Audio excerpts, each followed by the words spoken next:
Saboos vlogs. Hello, welcome back to my channel. Saboos വ്ലോഗിലേക്ക് എല്ലാവർക്കും സ്വാഗതം. ഞാൻ സൗവർണിക തീർത്ഥ. ഏഴുമലയുടെ താഴ്വാരത്താണ് നമ്മളിപ്പോൾ നിൽക്കുന്നത്. നേവൽ അക്കാദമിയുടെ ആസ്ഥാനം കൂടിയായ ഏഴുമലയിലേക്കാണ് നമ്മൾക്കിന്ന് പോകേണ്ടത്. ദക്ഷിണേന്ത്യയിൽ തന്നെ ഏറ്റവും വലിയ ഒരു ഹനുമാൻ പ്രതിമ നമുക്ക് ഇവിടെ കാണാൻ സാധിക്കും. ഏതായാലും നമുക്കൊന്ന് അവിടത്തേക്ക് പോയി നോക്കാം. അതിനിടയിൽ ഒന്നുകൂടെ പറഞ്ഞോട്ടെ, എന്റെ ചാനൽ ആദ്യമായി കാണുന്നവർ സബ്സ്ക്രൈബ് ചെയ്യാനും ആ കറുത്ത ബെല്ലൈക്കൺ അമർത്താനും മറക്കരുതേ. മനോഹരമായ ഈ കുന്നരപ്പുഴ കടന്നു വേണം നമുക്ക് ഏഴുമലയിൽ എത്തിച്ചേരാൻ. 44 നദികളിൽ ഒന്നായ പെരുമ്പപ്പുഴ കടലിൽ എത്തിച്ചേരുന്നതും ഈ നദി വഴിയാണ്. നമ്മുടെ ഹനുമാൻ പ്രതിമ അവിടെയാണ് നിൽക്കുന്നത്. നമുക്കപ്പോ യാത്ര തുടങ്ങാം. കണ്ണൂർ ജില്ലയിലെ പഴയങ്ങാടി പയ്യന്നൂർ റെയിൽവേ സ്റ്റേഷനിൽ നിന്നും 8 കിലോമീറ്റർ സഞ്ചരിച്ചാൽ ഇവിടെ എത്താം.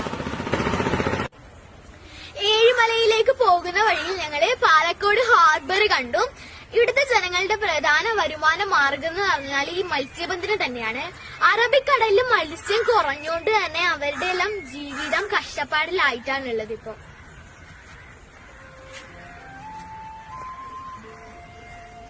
കടലിൽ നിന്ന് ഇപ്പം തോണിയിൽ മത്സ്യം വന്നിട്ടുണ്ട്. അവരിപ്പോൾ ലേലം വിളിച്ച് വിൽക്കുന്നത് നമുക്ക് കാണാം. 1500 1500 എത്ര രൂപ?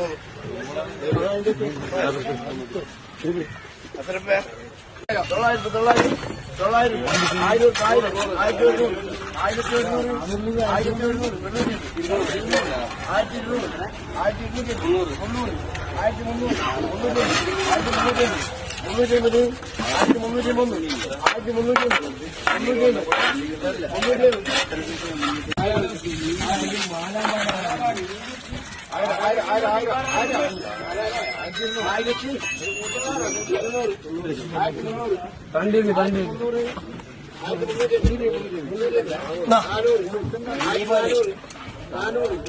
1200 പേരടങ്ങുന്ന സംഘത്തിന്റെ ഇന്നത്തെ വരുമാനം കേവലം 4000 രൂപ മാത്രം.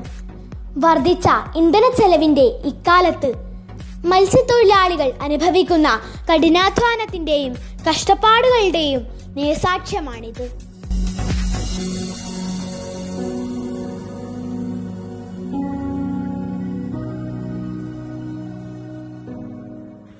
ഈ റോഡ് നേരെ പോകുന്നത് ഏഴുമലയിലേക്കാണ്.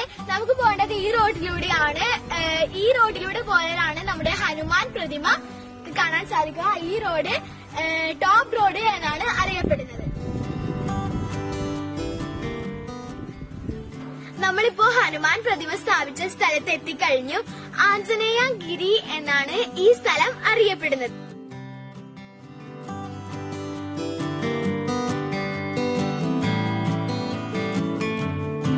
പടവുകൾ കയറി മുകളിലെത്തുമ്പോൾ ഹനുമാൻ സ്വാമിയുടെ പടുകൂറ്റൻ ശില്പം നമ്മെ വരവേൽക്കും. മഹാമേരു പോലെ അറബിക്കടലിലേക്ക് കണ്ണും നട്ടിരിക്കുന്ന ഈ ശില്പം ആരെയും ഒന്ന് അത്ഭുതപ്പെടുത്തും. സമുദ്രനിരപ്പിൽ നിന്നും 285 മീറ്റർ ഉയരത്തിലാണ് ഏഴുമല സ്ഥിതി ചെയ്യുന്നത്. എന്നാൽ ആഞ്ജനേയഗിരി എന്ന ഈ സ്ഥലം 215 മീറ്റർ മുകളിലാണ് സ്ഥിതി ചെയ്യുന്നത്. പ്രശസ്ത ശില്പിയും ചിത്രകാരനുമായ KKR വെങ്ങരയാണ് ഈ ശില്പം ഒരുക്കിയത്.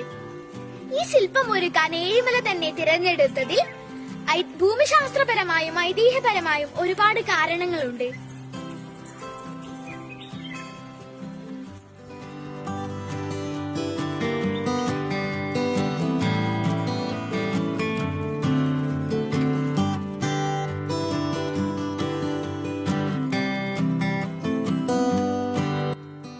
രാമരാവണ യുദ്ധത്തിനിടയിൽ ഇന്ദ്രജിത്തിന്റെ അമ്പേറ്റ് ലക്ഷ്മണൻ ബോധമറ്റു വീണു.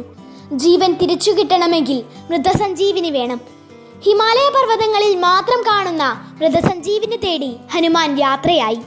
മരുന്ന് തിരിച്ചറിയാതെ പർവ്വതം തന്നെ ഹനുമാൻ ലങ്കയിലെത്തിച്ചു. ശേഷം പർവ്വതവുമായി തിരിച്ചു പറക്കുമ്പോൾ അതിലൊരു ഭാഗം വീണതാണ് ഏഴുമലയായി കാണുന്നതെന്ന് പുരാണം. പുതിയ കാലത്ത് ഇത് വെറും കെട്ടുകഥയാണെന്ന് പറയാമെങ്കിലും ഭൂമിശാസ്ത്രപരമായി ഈ പ്രദേശം ഒരു അത്ഭുതം തന്നെയാണ്. കാരണം കേരളത്തിന്റെ തീരപ്രദേശങ്ങളിൽ ഇത്ര ഉയരത്തിൽ കടലിനോട് ചേർന്ന് ഒരു പർവ്വതം സ്ഥിതി ചെയ്യുന്നില്ല എന്നതു തന്നെ.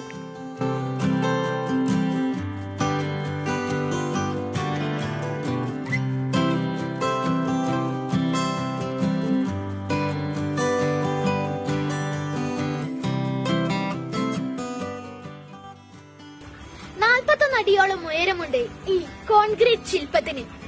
ഹനുമാന്റെ ശക്തിയും ഗാംഭീര്യവും തേജസ്സും എല്ലാം ഈ രൂപത്തിലേക്ക് ആവാഹിക്കാൻ KKR മാസ്റ്ററിന് കഴിഞ്ഞിട്ടുണ്ട്.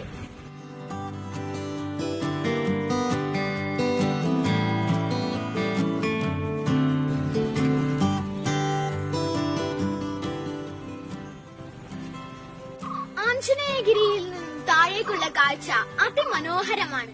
ഒരു ഭാഗത്ത് പുഴയും കണ്ടൽക്കാടുകളും, മറുഭാഗത്ത് അറബിക്കടലിന്റെ മനോഹര ദൃശ്യങ്ങളും.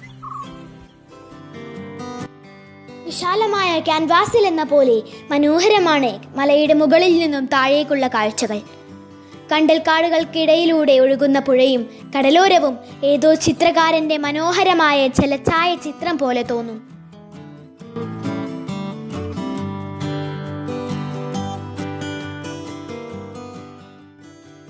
അറബിക്കടലിന്റെ മനോഹര ദൃശ്യം കുന്നിൻ മുകളിൽ നിന്ന് കാണാൻ കഴിയുന്ന കേരളത്തിലെ ഏക സ്ഥലം ഈ ഏഴിമലയാണ്.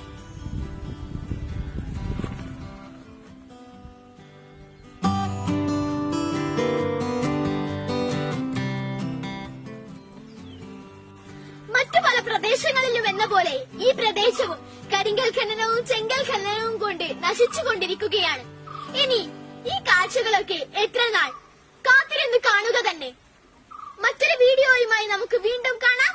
അതുവരേക്കും